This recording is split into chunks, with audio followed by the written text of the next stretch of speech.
Hello all. Sunday morning நான் அப்பா husband 3 பேரும் கிளம்பி என் ஃப்ரெண்டோட கல்யாணத்துக்கு தான் வந்தோம். கல்யாணம் நல்லபடியாக முடிஞ்சோடனே கிளம்பி மேட்டுப்பாளையத்துக்கு வந்தாச்சு.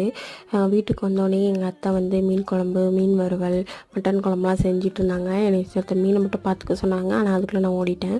சாப்பிட்டு முடிச்சுட்டு தூங்கி எழுந்திரிச்சு அத்தை வந்து பேக்கெட்டை பேக் பண்ணிகிட்டு இருந்தாங்க. அவங்களுக்கு கொஞ்சம் ஒர்க் இருந்துச்சு, கறிப்பட்டை போடுறது அது ரிலேட்டடாக அவங்க வேலை பார்த்துட்டு இருந்தாங்க. அப்போ வந்து எங்கள் மாமா வந்து டீ போட்டு கொடுத்தாங்க. டீ குடிச்சிட்டு ரஸ்க் நினச்சி தின்னுட்டு என்ன பண்ணுறதுனே தெரில. எல்லோரும் ஒரு வேலையில் பிஸியாக இருந்தாங்க. நான் கொஞ்சம் நேரம் ஊஞ்சல் ஆடிட்டு வாசலுக்கு போனால் குட்டி குட்டியாக வேறு வெள்ளை கலர் பூ பூத்துருந்துச்சு. இது பேர் அவரைச்செடியாக. அப்படியே வந்து என் ரூமை க்ளீன் பண்ணிவிட்டு என் ஃப்ரெண்டு டொக்குமெண்ட் டேக்ஸ் புக் கொடுத்தான். 2 பேஜ் தான் படித்தேன். படித்து முடிச்சுட்டு மாம்பழம், மிச்சரு இந்த மாதிரி ஈவினிங் ஸ்நாக்ஸ்லாம் தின்னுட்டு டின்னர் சாப்பிட போயிட்டேன். டின்னர் வந்துட்டு மத்தியானம் வச்ச சாப்பாடு தான். நல்லா சாப்பிட்டு முடிச்சுட்டு வரேன். எங்கள் மாமா சோளாபுரியும் என் ஹஸ்பண்டோட தம்பி வந்து தந்தூரியும் வாங்கிட்டு வந்தாங்க. சத்தியமாக சாப்பிட முடியல. ஸோ 2 பீஸ் மட்டும் தின்னு பார்த்துட்டு டேஸ்ட்டு படுத்து தூங்கியாச்சு.